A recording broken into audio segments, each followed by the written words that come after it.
a super important literary text. Malik is back. Awesome. Good morning. How are you? I forgot to hit record on this. Got a little learning curve here. Good morning. What's going on in your world?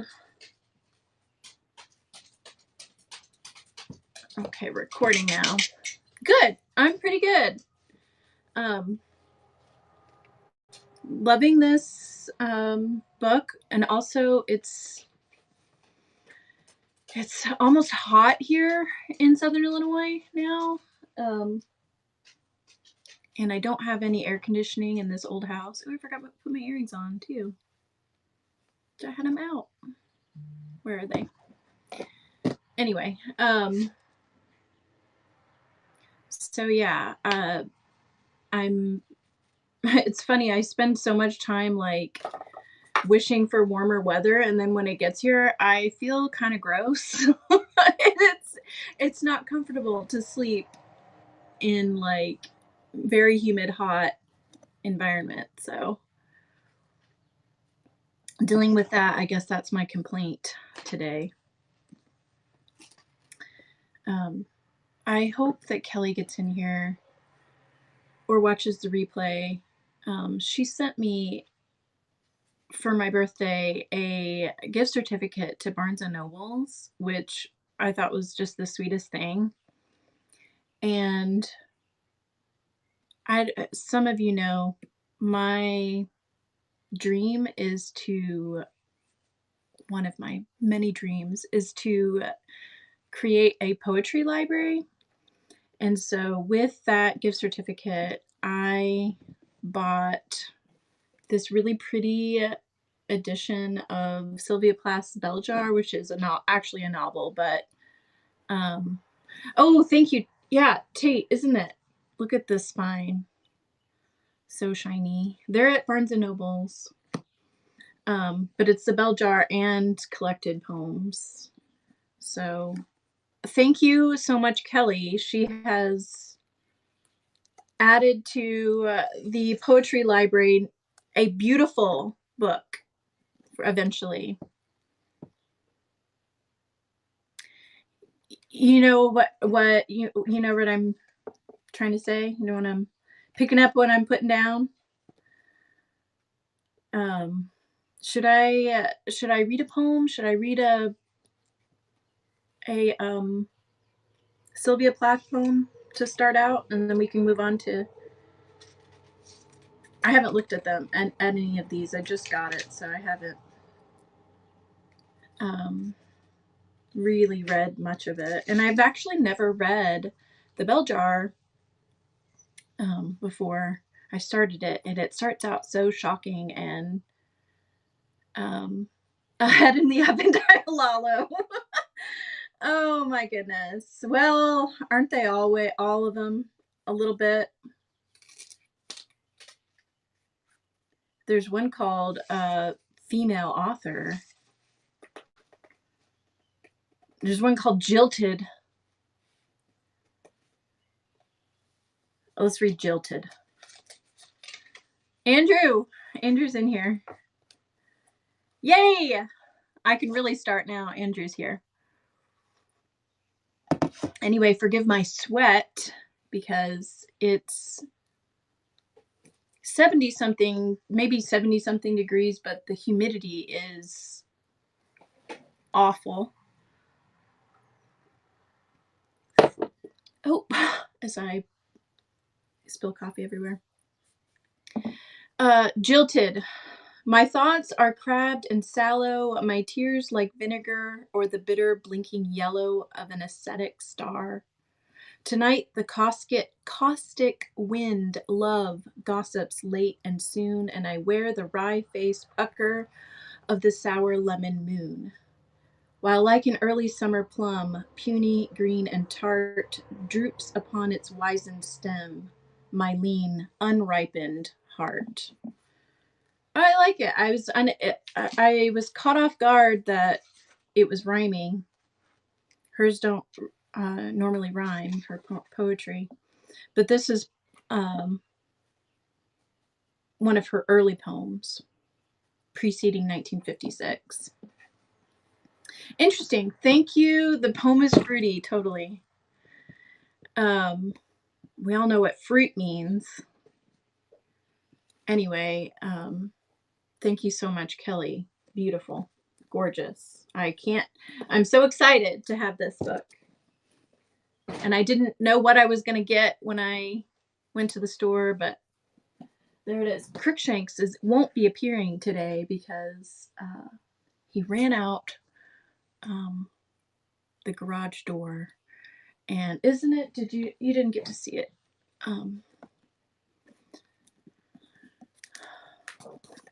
And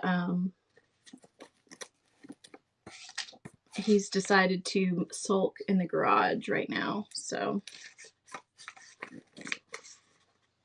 sometimes Barnes & Noble, I have a few of the really pretty hardcover Barnes & Noble's books. That I have Arabian Nights. Oh yeah, I was just saying it's so hot that I can't deal with the feathered comforter. So here's my book. Like, where's our book? I was talking to and even this little cotton quilt was too much for me last night. I was talking to Dr. X, and he was saying that he rather enjoys it when I talk more about myself instead of like be all business with the text and stuff. So what do you guys think as I wind up here? Do you prefer a little preamble to our stories, personal anecdotes, and whatnot? I don't know if you follow him on Instagram, but he was posting. We didn't talk about this, but he was posting pictures of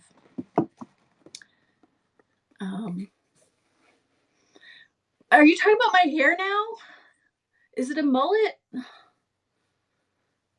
I did use just a regular curling iron, but as per usual, it's so humid that everything just fell out. I literally just curled my hair. Dr. Axel, if you look at my other replays, you'll see him comment. Anyway, he was posting on his Instagram pictures of women doing sports in I'm gonna put my earrings on because I feel naked. 1908, which is the year this book was published. Lucy Maud Montgomery, and I am so sorry I didn't oh, okay. I don't even think I mentioned the author's name on Monday. Like, I'm always doing that. I'm so terrible.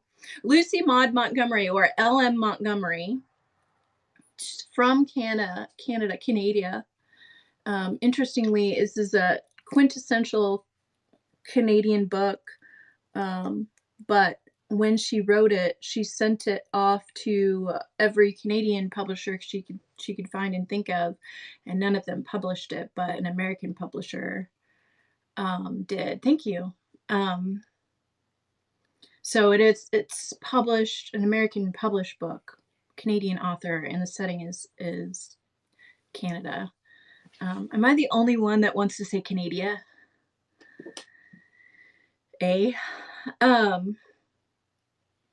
Lucy Maud Montgomery, or Ellen Montgomery, also kept a very detailed diary for almost 50 years. And at her request, I didn't know that, Andrew. I did not know that Moby Dick was first printed in the UK. At her request, upon her death, she asked that it be published. So there is like an edited, basically, like, I don't know what the name of, I'm not sure what the name of it is. It's not really an autobiography, but it's her diary entries. And the woman had such a kind of an emotionally difficult life. Our Anne is Canada. Oh no, I've never been to Canada. I want to go so bad. There's a there's a train ride you can take through the Canadian Rockies. That's on my bucket list. Prince Edward Island is on my bucket list. Vancouver Island, I would love to visit. Um, anyway, so reading her, we know a lot about her through her journal entries about Ellen Montgomery. And her mother died when she was like 2 or right before she turned 2, and her father gave her away to her grandparents in the good side of Niagara Falls. That was the where I wanted to go before COVID broke out.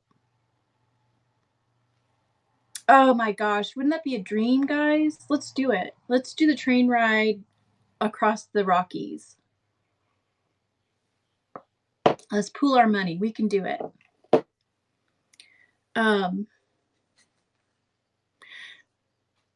So she was given up to her grandparents to raise. Basically, her grandparents raised her. So this is really drawing up. Pick up some healthcare. Yeah, mine's expired. Mine's been expired for a while. Oh my gosh, wouldn't that be fun? In the evening, we could read stories to one another. Oh, we can dream. So Anne of Green Gables, which by the way was a huge sensation when it was published, and it's just been, stellar ever since. Really drew on like personal experience that she had of being an orphan. Maybe her father was still alive, but she very much felt like an orphan and raised by an older couple. And Marilla and Matthew are definitely old enough to be Anne's grandparents.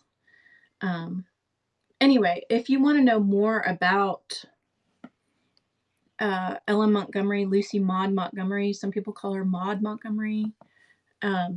There's so much to know about her because of her diaries, but she wrote like 23 books in her life, which I think is amazing. She really wanted to write like a great, deep, like moving novel. But like the publisher kept asking for more Anne books, more Anne books. I'm not sure. That's a great question, Tate. And I think the red hair is really symbolic too. And you'll notice as we read this book that Anne has such is such a spirited child with her own like ideas and viewpoints, and we're coming out of the Victorian era, which is like basically the dark ages of child rearing. Children were to be seen and not heard, like not even touched or cuddled very much. Like they're almost non-human until they are, of a certain age. Like to be a child growing up in Victorian times must have been like absolutely horrific. So to have a child main character who can speak her mind, and not only that, but like often does like stand up to adults, and well, you'll see. It's really amazing and revolutionary for the time. It's who knew children were actually humans with, thoughts and inner worlds, right? So we maybe can come up with some thesis on why she chose Anne to have red hair. But it definitely plays a big part in the story. It does. All right, we're gonna start reading chapter 2, an awesome chapter. Street urchins, are they human? Thank you, Andrew. That's hilarious. Yeah, I mean, think about it. If you're age 8 to 10, you're already probably working at, unless you're privileged, probably already working at some like textile factory and missing 3 fingers, right? Oh my God. Read any Dickens novel. Matthew Cuthbert is surprised. Matthew Cuthbert and the sorrel mare jogged comfortably over the 8 miles to Bright River. It was a pretty road, running along between snug farmsteads, with now and again a bit of balsamy fir wood to drive through. Another book. I mention this book all the time I feel like all the time, but I know I've mentioned it several times before. The Jungle by Upton Sinclair talks about children working in meatpacking plants in Chicago, meatpacking district. That was a really life-changing book for me to read when I was in high school. If you haven't read it, highly recommend. Kind of like a socialist. One of the main characters becomes like a rabid socialist in it because of the events in there. I digress. Let's go back to Prince Edward Island. Okay. Between snug farmsteads, with now and again a bit of balsamy firwood to drive through, or a hollow where wild plums hung out their filmy bloom. The air was sweet with the breath of many apple orchards, and the meadows sloped away in the distance to horizons, mists of pearl and purple, while the little birds sang as if they were the one day of summer in all the year. Matthew enjoyed the drive after his own fashion, except during the moments when he met women and had to nod to them, for in Prince Edward Island you are supposed to nod to all and sundry you meet on the road, whether you know them or not. It's the same in Southern Illinois. Matthew dreaded all women except Marilla and Mrs. Rachel. He had an uncomfortable feeling that the mysterious creatures were secretly laughing at him.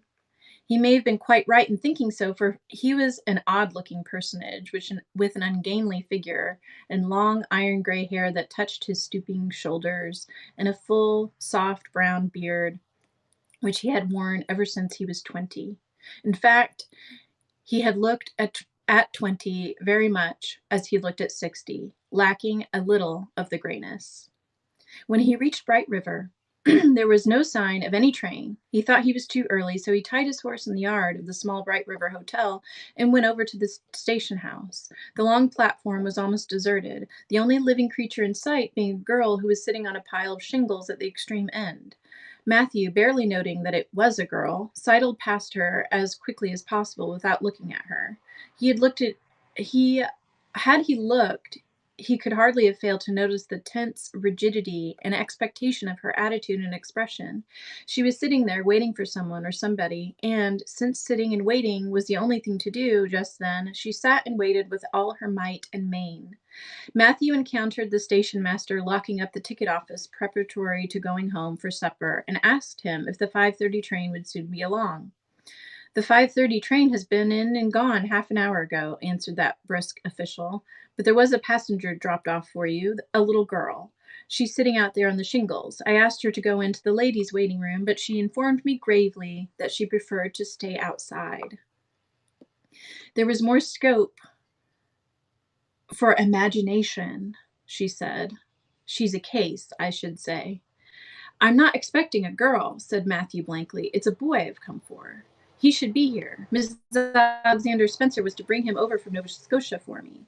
The station master whistled. Guess there's some mistake, he said. Mrs. Spencer came off the train with that girl and gave her into my charge. Said you and your sister were adopting her from an orphan asylum and that you would be along for her presently. That's all I know about it, and I haven't got any more orphans concealed hereabouts.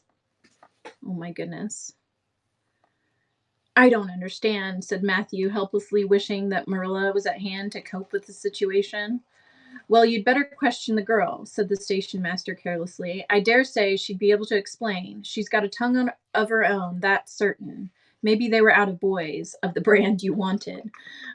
This is such a wild thing. Speaking of not valuing children very much, children were put in mail bags and shipped across the country. They were put on there were actual orphan trains in America where orphans from like New York and the East, like more congested East Coast, would be shipped to places like here, where I'm at in Illinois. Yes. On orphan trains, and people would go and be like, yeah, I'll take this orphan or that orphan. And they were raised as basically slave labor on the farm here. There's wonderful plays written about it. Taste of Sunrise is a play that my kids were in. Talking about orphan trains coming through Illinois and the orphans dropped off, and yeah, there was no like vetting, like whatever family you got, I guess you should be grateful that you have a roof over your head and maybe meals to eat. That's how children were treated around this time, actually. So the idea that Anna's just put on a train and then just handed over to the station master. Here's an orphan for you. Somebody will come and pick her up. He walked jauntily away, being hungry, and the unfortunate Matthew was left to do which was harder for him than bearing a lion in its den. Walk up to a girl, a strange girl, an orphan girl, and demand of her why she wasn't a boy. Matthew groaned in spirit as he turned about and shuffled gently down the platform towards her. She had been watching him ever since he passed her, and she had her eyes on him now. Matthew was not looking at her and would not have seen what she was really like if he had been. But an ordinary observer would have seen this. A child of about 11, garbed in a very short, very tight, very ugly dress of yellowish white wincey. She wore a faded brown sailor hat, and beneath the hat, extending down her back, were 2 braids of very thick, decidedly red hair. Her face was small, white, and thin, also much freckled. Her mouth was large, and so were her eyes, that looked green in some lights and moods and gray in others. Thank you for subscribing. So far, the ordinary observer and extraordinary observer might have seen that the chin was very pointed and pronounced, that the big eyes were full of spirit and vivacity, that the mouth was sweet-lipped and expressive, that the forehead was broad and full. In short, our discerning, extraordinary observer might have concluded that no commonplace soul inhabited the body of this stray woman-child of whom shy Matthew Cuthbert was so ludicrously afraid. Matthew, however, was spared the ordeal of speaking first, for as soon as she concluded that he was coming to her, she stood up, grasping with one thin brown hand the handle of a shabby old-fashioned carpet bag, the other she held out to him. I suppose you're Mr. Matthew Cuthbert of Green Gables, she said in a peculiarly clear, sweet voice. I'm very glad to see you. I was beginning to be afraid you weren't coming for me, and I was imagining all the things that might have happened to prevent you. I had made up my mind that if you didn't come for me tonight, I'd go down the track to that big wild cherry tree at the bend and climb up into it to stay all night. I wouldn't be a bit afraid, and it would be lovely to sleep in a wild cherry tree, all white with bloom in the moonshine, don't you think? You could imagine you were dwelling in marble halls, couldn't you? And I was quite sure you would come for me in the morning if you didn't tonight. Matthew had taken the scrawny little hand awkwardly in his. Then and there he decided what to do. He could not tell this child with glowing eyes that there had been a mistake. He would take her home and let Marilla do that. She couldn't be left at Bright River anyhow, no matter what mistake had been made, so all questions and explanations might as well be deferred until he was safely back at Green Gables. I'm sorry I was late, he said shyly. Come along, the horse is over in the yard. Give me your bag. Oh, I can carry it, the child responded cheerfully. It isn't heavy. All I've got all my worldly goods in it, but it isn't heavy. And if it isn't carried in just a certain way, the handle pulls out. So I'd better keep it, because I know the exact knack of it. It's an extremely old carpet bag. Oh, I'm very glad you've come, even if it would have been nice to sleep in a wild cherry tree. We've got to drive a long piece, haven't we? Mrs. Spencer said it was 8 miles. I'm glad, because I love driving. Oh, it seems so wonderful that I'm going to live with you and belong to you. I never belonged to anybody, not really. But the asylum was the worst. I've only been in it for 4 months, but that was enough. I don't suppose you were ever an orphan in an asylum, so you can't possibly understand what it is like. It's worse than anything you could imagine. Mrs. Spencer said it was wicked of me to talk like that, but I didn't mean to be wicked. It's so easy to be wicked without knowing it, isn't it? They were good, the asylum people, but there is so little scope for the imagination in an asylum, only just in the other orphans. It was pretty interesting to imagine things about them, to imagine that perhaps the girl who sat next to you was really the daughter of a belated earl who had been stolen away from her parents in her infancy by a cruel nurse who died before she could confess. I used to lie awake at night and imagine things like that because I didn't have time in the day. I guess that's why I'm so thin. I am dreadfully thin, aren't I? There isn't a pick on my bones. I do love to imagine I'm nice and plump with dimples in my elbows. With this, Matthew's companion stopped talking, partly because she was out of breath, and partly because she had reached the buggy. Not another word did she say until they had left the village and were driving down a steep little hill, the part of the road which had been cut so deeply into the soft soil that the banks fringed with blooming wild cherry trees and slim white birches were several feet above their heads. Can you imagine it? Can you just imagine it? The child put out her hand and broke off a branch of wild plum that brushed against the side of the buggy. Isn't that beautiful? What did that tree leaning out from the bank, all white and lacy, make you think of? She asked. Well, now I don't know, said Matthew.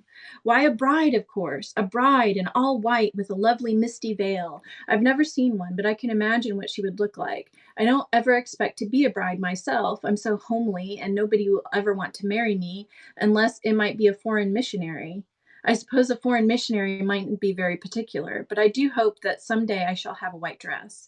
That is my highest ideal of earthly bliss. I just love pretty clothes. Good morning, Kelly.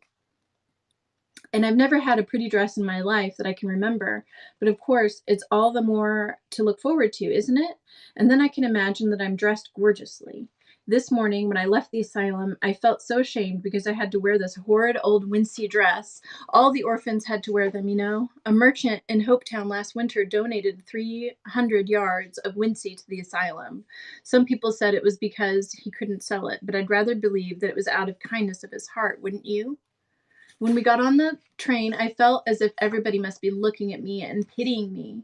But I just went to work and imagined that I had on the most beautiful pale blue silk dress, because when you are imagining, you might as well imagine something worthwhile, and a big hat, all flowers and nodding plumes, and a gold watch and kid gloves and boots. I felt cheered up right away, and I enjoyed my trip to the island with all my might. I wasn't a bit sick coming over in the boat. Neither was Mrs. Spencer, although she generally is. She said she hadn't time to get sick, watching to see that I didn't fall overboard. She said she never saw the beat of me for prowling about. But if I kept her from being seasick, it's a mercy. They 11. She starts out as 11 in the book. Anne is 11.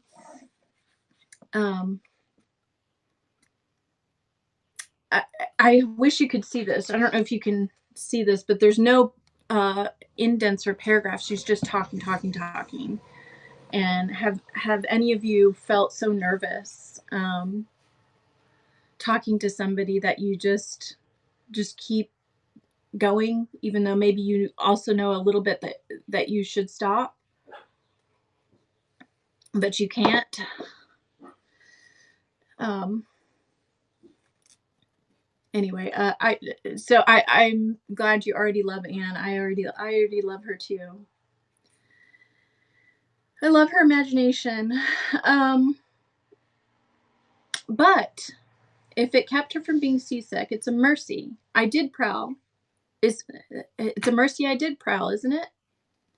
And I wanted to see everything that was to be seen on that boat because I didn't know whether I'd have another opportunity. Oh, there are a lot more cherry trees in bloom. This island is the bloomiest place. I just love it already. I'm so glad I'm going to live here. I've always heard that Prince Edward Island was the prettiest place in the world, and I used to imagine I was living here, but I never really expected I would. It's delightful when your imaginations come true, isn't it? But those red roads are so funny. When we got into the train at Charlottetown and the red roads began to flash past, I asked Mrs. Spencer what made them red, and she said she didn't know, and for pity's sake, not to ask her any more questions. She said I must have asked her 1,000 already. I suppose I had too, but are we going to find out things? How are we going to find out things if you don't ask questions? And what does make the roads red? Well, now I don't know, said Matthew. Well, that is one of the things to find out sometime. Isn't it splendid to think of all the things there are to find out? It just makes me feel glad to be alive. It's such an interesting world. It wouldn't be half so interesting if we knew all about everything, would it? There'd be no scope for the imagination then, would there? But am I talking too much? People are always telling me I do. Would you rather I didn't talk? If you say so, I'll stop. I can stop when I make up my mind to, although it's difficult. Matthew, much to his own surprise, was enjoying himself. Like most quiet folks, he liked talkative people when they were willing to do the talking themselves and did not expect him to keep up his end of it. But he had never expected to enjoy the society of a little girl. Women were bad enough in all conscience, but little girls were worse. He detested the way they had of sidling past him timidly with sidewise glances as if they expected him to gobble them up at a mouthful if they ventured to say a word. This was the Avonlea type of well-bred little girl, but this freckled witch was very different, and although he found it rather difficult for his slower intelligence to keep up with her brisk mental processes, he thought that he kind of liked her chatter. So he said as shyly as usual, "Oh, you can talk as much as you like. I don't mind. We're reading Anne of Green Gables." "Oh, I'm so glad. I know you. I know you and I are going to get Ernest Borgnine and Marty. Oh, I'm so glad. I know you and I are going to get along together fine. It's such a relief to talk when one wants to and not be told that children should be seen and not heard. I've had that said to me a million times if I have once, and people laugh at me because I use big words. But if you have big ideas, you have to use big words to express them, haven't you? Well, now that seems reasonable, said Matthew. Mrs. Spencer said that my tongue must be hung in the middle. But it isn't. It's firmly fastened at one end. Mrs. Spencer said your place was named Green Gables. I asked her all about it, and she said there were trees all around it. I was gladder than ever. I just love trees, and there weren't any at all around the asylum, only a few poor weeny teeny things out in front with the little whitewashed cagey things about them. They just looked like orphans themselves, those trees did. It used to make me want to cry to look at them. I used to say to them, "Oh, you poor little things." Hi. If you were out in a great big wood with other trees all around you and little mosses and June bells growing over your roots and a brook not far away and birds singing in your branches, you could grow, couldn't you? But you can't where you are. I know just exactly how you feel, little trees. I felt sorry to leave them from behind this morning. You do get so attached to things like that, don't you? Is there a brook anywhere near Green Gables? I forgot to ask Mrs. Spencer that. Well, now, yes, there's one right below the house. Fancy. It's always been one of my dreams to live near a brook. I never expected I would, though. Dreams don't often come true, do they? Wouldn't it be nice if they did? But just now I feel pretty nearly perfectly happy. I can't feel exactly perfectly happy because, well, what color would you call this? She twitched one of her long, glossy braids over her thin shoulder and held it up before Matthew's eyes. Matthew was not used to deciding on the tints of ladies' tresses, but in this case, there couldn't be much doubt. It's red, ain't it? He said. The girl let the braid drop back with a sigh that seemed to come from her very toes and to exhale forth all the sorrows of the ages. So she was saying that, she had imagined living on Prince Edward Island, and now her dream has come true, and she would be perfectly happy, except this, her red hair. Yes, it's red, she said resignedly. Now you see why I can't be perfectly happy. Nobody could who had red hair. I don't mind the other things so much, the freckles, the green eyes, and my skinniness. I can imagine them away. I can imagine that I have a beautiful rose leaf complexion and lovely starry violet eyes, but I cannot imagine that red hair away. I do my best.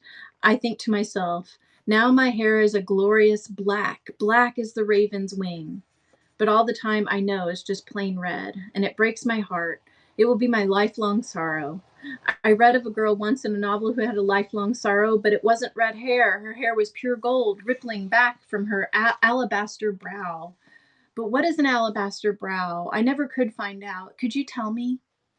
Well, now I'm afraid I can't, said Matthew, who was getting a little dizzy. He felt as if he had once felt in his rash youth when another boy had enticed him on the merry-go-round at a picnic. Well, whatever it was, it must have been something nice because she was divinely beautiful. Have you ever imagined what it must feel like to be divinely beautiful? Well, now, no, I haven't, confessed Matthew ingenuously. I have, often. Which would you rather be if you had the choice, divinely beautiful or dazzlingly clever or angelically good? This is one of the um, famous lines, I guess, of the book. What would you rather be? Guys, tell me, what would you rather be? Divinely beautiful, dazzling clever, or angelically good? Tell me. Well, now, I don't know exactly. Tate says clever. Neither do I. I can never decide. But it doesn't make much real difference, for it isn't likely I'll be either. It's certain I'll never be angelically good, Mrs. Spencer said. Oh, Mr. Cuthbert, oh, Mr. Cuthbert, oh, Mr. Cuthbert. That was not what Mrs. Spencer had said. Neither had the child tumbled out of the buggy, nor had Matthew done anything astonishing. They had simply rounded a curve in the road and found themselves in the avenue. The avenue, so called by the Newbridge people, was a stretch of road 400 or 500 yards long, completely arched over with huge, wide-spreading apple trees planted years ago by an eccentric old farmer. Can you guys imagine? Of course, to Matthew, it's just an everyday sight, right? But to this poor little girl, who's lived in an like some bleak orphanage for the past 4 months, to now drive down an avenue with blooming apple blossoms arching over it. Can you imagine? Overhead was one long canopy of snowy, fragrant bloom. Below the boughs, the air was full of purple twilight, and far ahead, a glimpse of painted sunset sky shone like a great rose window at the end of a cathedral aisle. Its beauty seemed to strike the child dumb. She leaned back in the buggy, her thin hands clasped before her, her face lifted rapturously to the white splendor above. Even when they had passed out and were driving along, I don't know that we find out exactly what happens in the Netflix series. They go. So I might be confusing the Netflix series with the book, but there is a little bit of a backstory with her parents in the Netflix series. If you're interested in what happens to her parents, or what those creators imagine what happened to her parents. You like it? Yeah, it's hard not to like Anne. She's just so genuine, always authentic and genuine. She doesn't know how to be any way else other than her genuine, authentic self, and that should be, um, I don't know how to block people, but, um, this should be a lesson to all of us, right? We don't have to be any other way than how we naturally are, and that will be so appealing and give so much joy to other people, right? Let's see. Even when they had passed out and were driving down the long slope to Newbridge, she never moved or spoke. Still, with rapt face, she gazed afar into the sunset west, with eyes that saw visions trooping splendidly across that glowing background. Through Newbridge, a bustling little village where dogs barked at them and small boys hooted and curious faces peered from the windows, they drove, still in silence. When 3 more miles had dropped away behind them, when the child had not spoken, she could keep silence, it was evident, as energetically as she could talk. I guess you're feeling pretty tired and hungry, Matthew ventured at last, accounting for her long visitation of dumbness with the only reason he could think of. But we haven't very far to go now, only another mile. She came out of her reverie with a deep sigh and looked at him with the dreamy gaze of a soul that had been wandering afar, star-led. "Oh, Mr. Cuthbert," she whispered, "that place we came through, that white place, what was it?"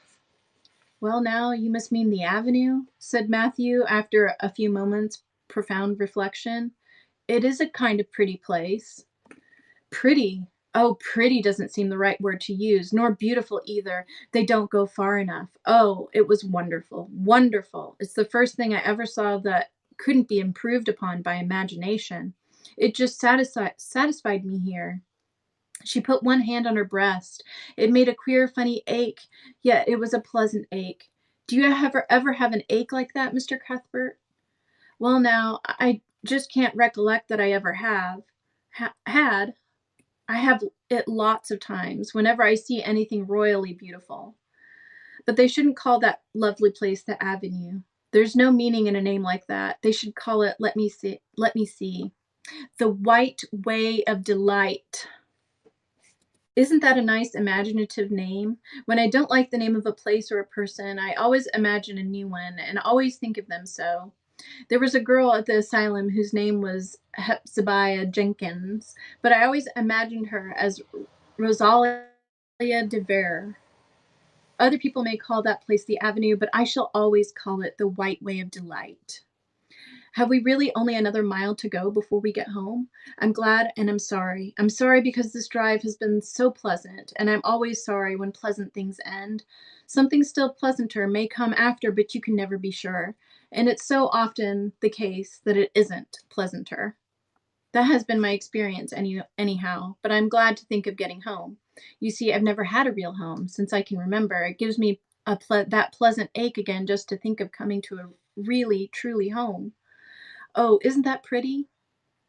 They had driven over the crest of a hill. Below them was a pond, looking almost like a river, so long and winding it was. A bridge spanned it midway, and from there to its lower end, where an amber-hued belt of sandhills shut it in from the dark blue gulf beyond. The water was a glory of many shifting hues, the most spiritual shadings of crocus and rose and ethereal green, with other elusive tintings for which no name has ever been found. Above the bridge, the pond ran up to the fringing groves of fir and maple and lay all darkly translucent in their wavering shadows. Here there was a wild plum leaned out from the bank like a white-clad girl tiptoeing to her own reflection. From the marsh at the head of the pond came the clear, mournfully sweet chorus of the frogs. There was a little gray house peering around a white apple orchard on the slope beyond, and although it was not yet quite dark, a light was shining from one of its windows. "That's Barry's Pond," said Matthew. "Oh, I don't like that name either. I shall call it, let me see, the Lake of Shining Waters." "Yes, that's it. That's the right name for it. I know because of the thrill. When I hit on the name that suits exactly, it gives me a thrill. Do things ever give you a thrill? Matthew ruminated. Well, now, yes, it always kind of gives me a thrill to see them ugly white grubs that spade up in the cucumber beds. I hate the look of them. Oh, I don't think that can be exactly the same kind of thrill. Do you think it can? There doesn't seem to be much connection between grubs and lakes of shining water, does there? But why do other people call it Barry's Pond? I reckon because Mr. Barry lives up there in that house. Orchard Slope's the name of his place. If it wasn't for that big bush behind it, you could see Green Gables from here. But we have to go over the bridge and round by the road, so it's near half a mile farther. Has Mr. Barry any little girls? Well, not so very little either, about my size.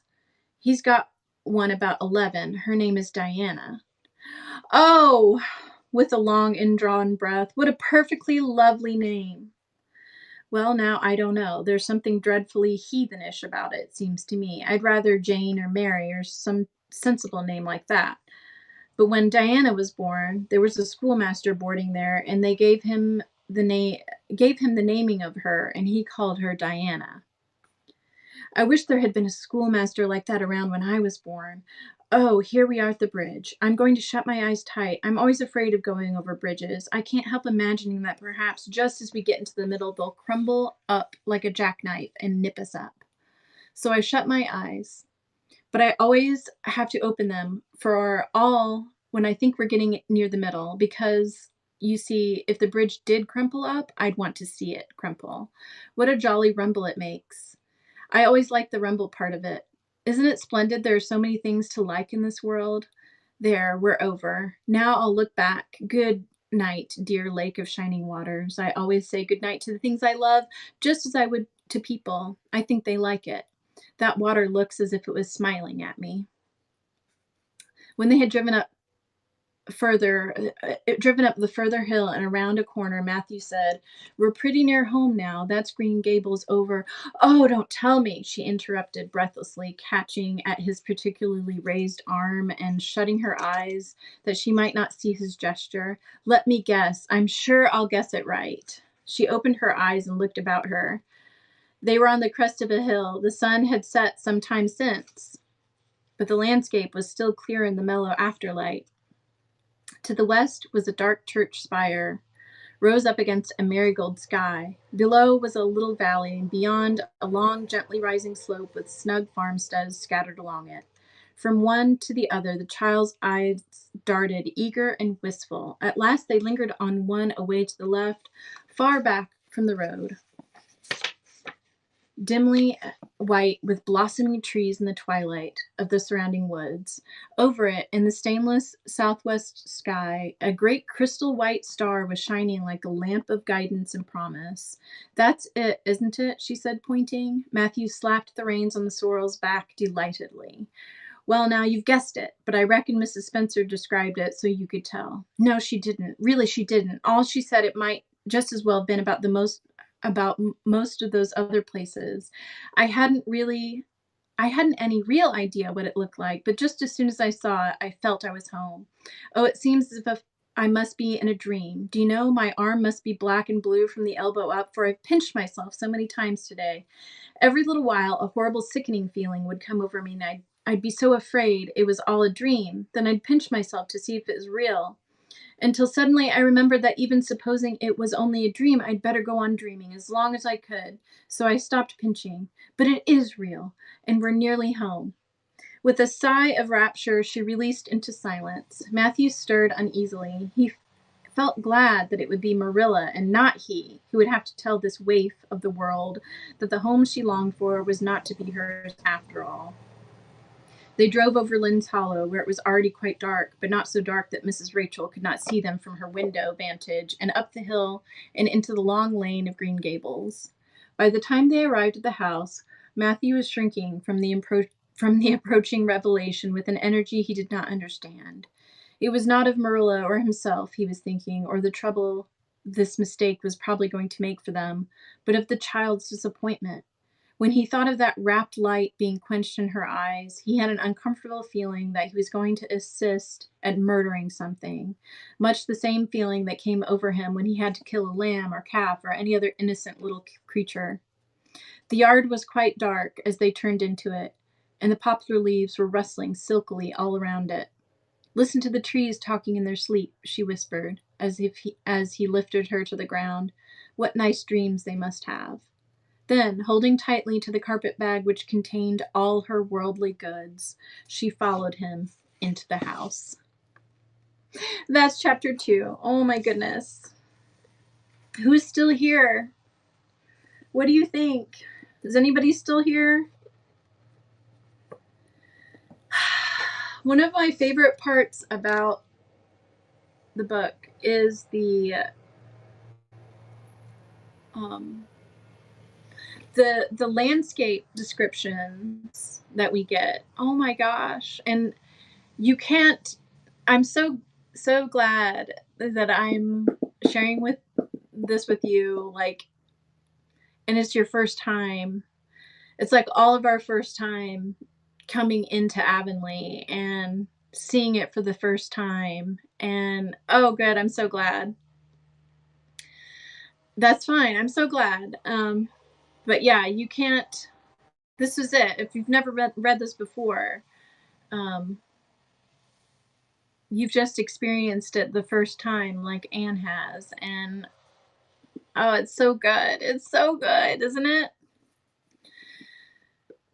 You love the movie? Kelly, I'm so glad you're here. Yeah, I think you missed it, but I was showing people that the book that I bought with your gift certificate. Thank you so much. It's Bell Jar, Sylvia Plath's. Oh, that's such a good compliment. Bell Jar and Collected Poems. Pretty book from Barnes & Noble, so thank you so much. Yeah, awesome. Well, that's it. We're gonna read chapter 3 on Friday. What do you guys think? I just love it. You can't. I mean, I feel like I'm coming to Avonlea again for the first time.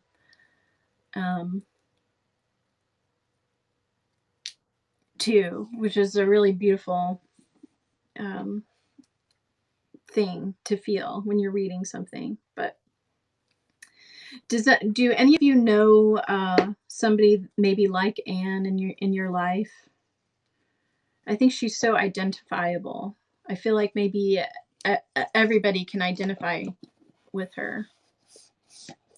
I would be surprised if everyone in here said, "Me, I'm like Anne too." That's what makes her such a great character. All right, guys, I will see you Friday, 9 a.m. Chicago time.